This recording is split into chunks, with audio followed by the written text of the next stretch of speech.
안녕하세요 여러분, 주식캐마입니다. 요즘 시장이 좀 이상하지 않나요? 지수는 버티는데 분위기는 싸늘하고 뉴스는 쏟아지는데 정작 내 계좌는 잠잠한 그런 느낌인데요. 그런데 오늘 그 이유를 아주 명확하게 보여주는 뉴스가 하나 나왔습니다. 바로 중국의 3분기 경제 성장률 공식 발표입니다. 이게 왜 중요하냐면 지금 세계 경기가 돌고 도는 그 중심에 중국이 있잖아요. 원자재, 반도체, 전기차, 관광, 심지어 우리나라 수출까지 다 중국의 숨결에 따라 움직입니다. 그런데 오늘 발표된 그 숫자, 단순히 4.8% 성장했다는 게 핵심이 아닙니다. 그 숫자 뒤에 숨어 있는 메시지, 즉 중국이 속도를 잃기 시작했다는 게 시장이 놀란 포인트예요. 이건 그냥 통계 한 줄이 아니라 지금부터 글로벌 자금이 어디로 흐를지 방향이 바뀔 수도 있는 신호입니다. 그래서 오늘 영상에서는요, 이 4.8%라는 숫자보다 훨씬 중요한 중국 경제의 속도 변화가 우리 시장에 어떤 파장을 줄지, 그리고 그 안에서 새롭게 부상할 주도, 섹터와 대표 종목 3개까지 한 번에 정리해 드리겠습니다. 오늘 영상만큼은 반드시 여러분이 다음 투자 방향을 잡는데 핵심 나침반이 될 겁니다. 스킵하지 마시고 끝까지 집중해서 들어주세요.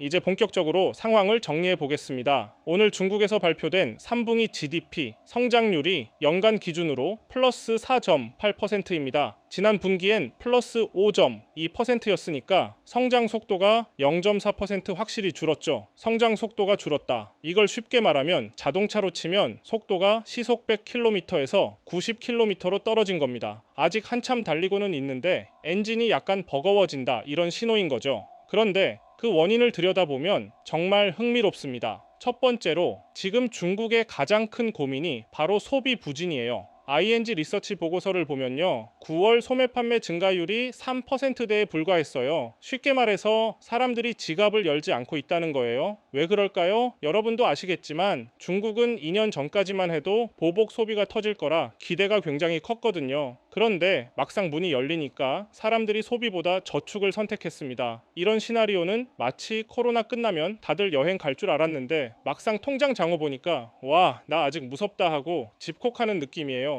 그만큼 심리가 얼어붙어 있다는 거죠. 두 번째로는 부동산의 그림자입니다. 이 부분은 사실 중국 경제의 핵심 중의 핵심이에요. 그런데 지금 상황이 어떤지 아세요? 올해 누적 기준으로 마이너스 13.9%로 거의 14% 가까이 빠졌습니다. 고정자산 투자도 마이너스예요. 여러분, 부동산이 흔들리면 어떤 일이 벌어질까요? 그 나라 사람들은 내 자산이 줄었다는 불안감 때문에 소비를 더더 줄입니다. 예를 들어 우리나라에서도 아파트 가격이 10% 빠지면 카페 손님, 외식 백화점 매출까지 다 줄잖아요. 중국도 똑같습니다. 이게 단순히 건설 경기 침체가 아니라 국민 심리를 얼게 만드는 9월 산업 생산이 6.5% 늘었어요. 이건 제조 수출 쪽이 아직 돌아가고 있다는 뜻입니다. 쉽게 말하면 공장은 돌아가는데 마트는 한산하다. 이게 지금의 중국 현실입니다. 시장 반응은 의외로 공포보다는 기대감이 조금 더 커요. 왜냐하면 이런 상황이 되면 중국 정부가 부양책 카드를 꺼내들 가능성이 높기 때문이죠. 로이터 보도에도 나왔는데 이미 중국 내부에서는 추가 금리 인하 그리고 인프라 투자 확대 얘기가 흘러나오고 있습니다. 즉 경기가 둔화되고 있다. 그러니까 정부가 돈을 푼다. 그럼 그 돈이 어디로 흐를까? 바로 여기가 우리가 집중해야 할 포인트입니다. 지금 투자자의 입장에선 두 가지 시선으로 봐야 합니다. 첫 번째는 리스크 관점인데요. 중국의 구조적인 문제는 여전히 큰 상황입니다. 소비 부진, 부동산 침체, 청년 실업, 이건 단기간에 해결되기 어렵습니다. 그래서 중국 내수 중심 종목들은 당장 반등보다는 정책 따라 움직이는 단타 구간으로 봐야 해요. 두 번째는 기회 관점입니다. 그럼에도 불구하고 이런 시기엔 정책 수혜나 산업 구조 전환 쪽에서 새로운 주도 섹터가 나올 수 있습니다. 그게 바로 오늘 제가 말씀드릴 클린 에너지 배터리 전기차, 그리고 반도체 첨단 제조 IT 서비스 섹터입니다. 이건 말 그대로 정부가 직접 키우고 있는 먹거리 산업이에요. 지금 중국은 경기 둔화의 해법을 친환경 성장 산업 구조 전환에서 찾고 있습니다. 그래서 전기차, 태양광, 배터리 같은 분야엔 계속해서 정책 자금이 투입되고 있어요. 이 내용은 뒤에서 더 자세하게 풀겠습니다. 일단 요약을 해보자면 중국의 성장 엔진이 석유에서 전기로 옮겨가는 시점이 바로 지금이라는 것이죠. 이건 단기 테마가 아니라 미래의 성장 축 자체가 바뀌는 과정이에요.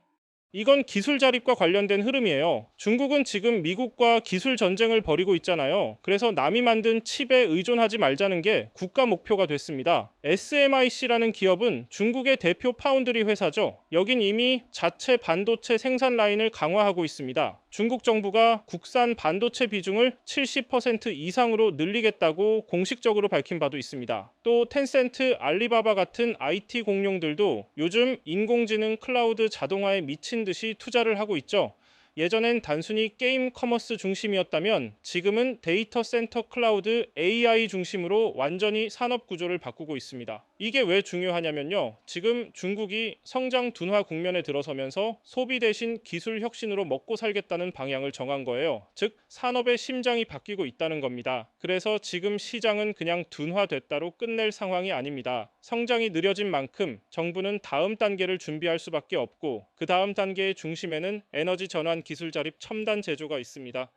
여러분이 투자자라면 이런 시기에 악재 속 구조 전환을 읽는 게 중요해요. 이런 변화는 보통 하락장에서 조용히 매집된 섹터에서 먼저 드러납니다. 여러분, 지금부터 말씀드릴 내용이 오늘 영상의 진짜 핵심입니다. 왜냐하면 이건 단순히 중국이 둔화됐다는 이야기가 아니라 그 둔화가 어디에 돈을 쏟게 만들 것인가 그 방향을 읽는 이야기거든요. 한마디로 지금부터가 돈의 이동 경로입니다. 자, 먼저 이걸 생각해 볼게요. 중국이 예전에는 건설로 성장을 했죠. 도로 깔고 아파트 올리고 도시를 키우는 성장. 그런데 지금은 그 방식이 완전히 끝났어요. 그래서 중국 정부가 찾고 있는 새로운 엔진이 뭐냐? 바로 전기와 배터리, 즉 친환경 산업입니다. 대표적인 회사가 CATL입니다. 이름만 들어도 글로벌 1위 배터리 회사죠. 지금 BMW, BYD, 테슬라 배터리 대부분이 여기 겁니다. 이게 중요한 이유는요. 중국 정부가 경기 부양책을 내면 이제는 집 짓는데 돈을 안 씁니다. 그 돈이 어디로 가느냐? 전기차 충전소, 태양광 인프라 배터리 생산 라인으로 갑니다. 즉 정책의 방향이 콘크리트에서 리튬으로 바뀌었다는 거예요.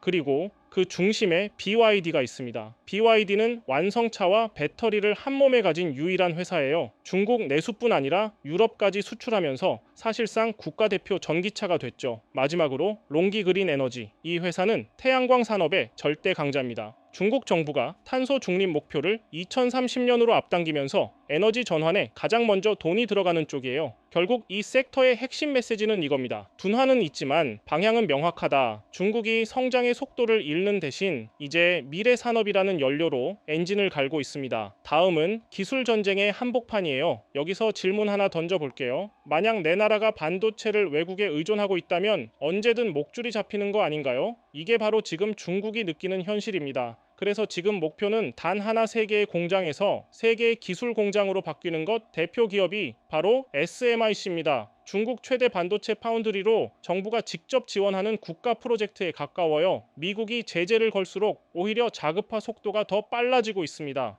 그리고 텐센트, 이제는 단순 게임 회사가 아니라 인공지능 클라우드 데이터 산업을 다루는 디지털 인프라 기업이에요. 마지막으로 알리바바 전자상거래를 넘어 클라우드 시장에서 중국판 아마존 웹 서비스로 자리 잡고 있죠. 소비는 둔하지만 데이터는 늘고 있습니다. 이게 바로 성장의 질이 바뀌고 있다는 증거예요. 결국 이 섹터는 한 줄로 정리됩니다. 제한은 많지만 방향은 분명하다. 기술 자립, 그리고 산업 고도화. 이건 정책 테마가 아니라 생존 전략이에요. 마지막으로 살짝만 짚고 넘어갈게요. 소비는 여전히 약합니다. 사람들이 지갑을 닫고 있어요. 하지만 그 말은 곧 정부가 소비를 살릴 차례가 왔다는 뜻이기도 합니다. 가전 보조금 자동차, 세금 감면 지역 상품권, 이런 카드들이 곧 나올 가능성이 높아요. 그럼 그때 반짝이는 섹터가 뭐냐? 바로 리닝 JD, 닷컴 메이투안 같은 내수 브랜드들입니다. 단기 급등은 몰라도 중장기적으로는 이들도 결국 소비 심리 회복주로 돌아올 겁니다. 자, 세 줄로 정리해 볼게요.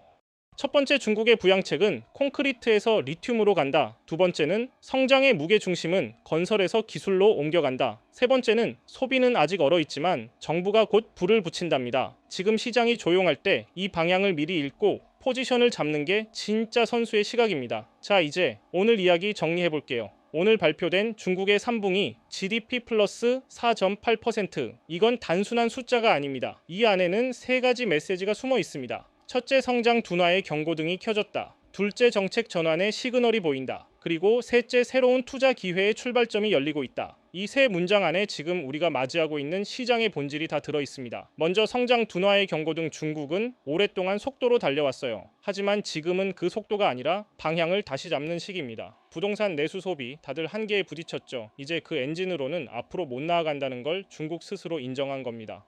그렇다고 끝난 건 아니에요. 속도를 줄이더라도 방향만 올바르면 다시 달릴 수 있습니다. 중국이 지금 그 방향을 바꾸는 중이에요. 두 번째는 정책 전환의 신호. 이미 중국 정부는 기술 자립과 친환경 성장을 두 축으로 세워서 경제 구조를 완전히 바꾸려 하고 있습니다.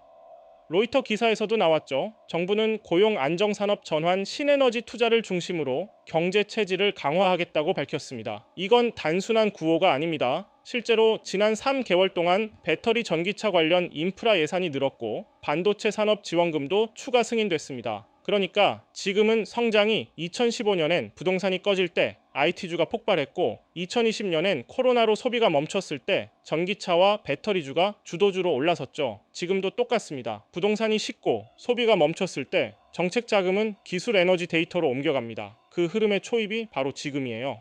즉 둔화 속 기회 속도가 줄어드는 구간에서 방향이 바뀌는 바로 그 지점이 항상 다음 시장의 시작점이었습니다. 물론 리스크도 분명히 있습니다. 부동산 부실 미중 갈등, 내수 부진, 이건 단기간에 해결될 수 없어요. 하지만 기억하세요. 시장은 완벽할 때 오르지 않습니다. 두려움이 남아있을 때가 항상 가장 조용한 매집 구간이었어요. 그래서 지금 우리가 해야 할 일은 공포에 휩쓸리는 게 아니라 어떤 산업이 살아남을까를 보는 겁니다. 그리고 그 답은 이미 나와 있죠. 바로 클린 에너지 배터리, 전기차, 반도체 첨단, 제조, 이 5단어가 2025년 시장의 핵심 키워드가 될 겁니다. 여러분, 시장은 언제나 숫자보다 방향을 먼저 움직입니다. 오늘의 4.8%는 하락의 숫자가 아니라 변화의 출발점이에요.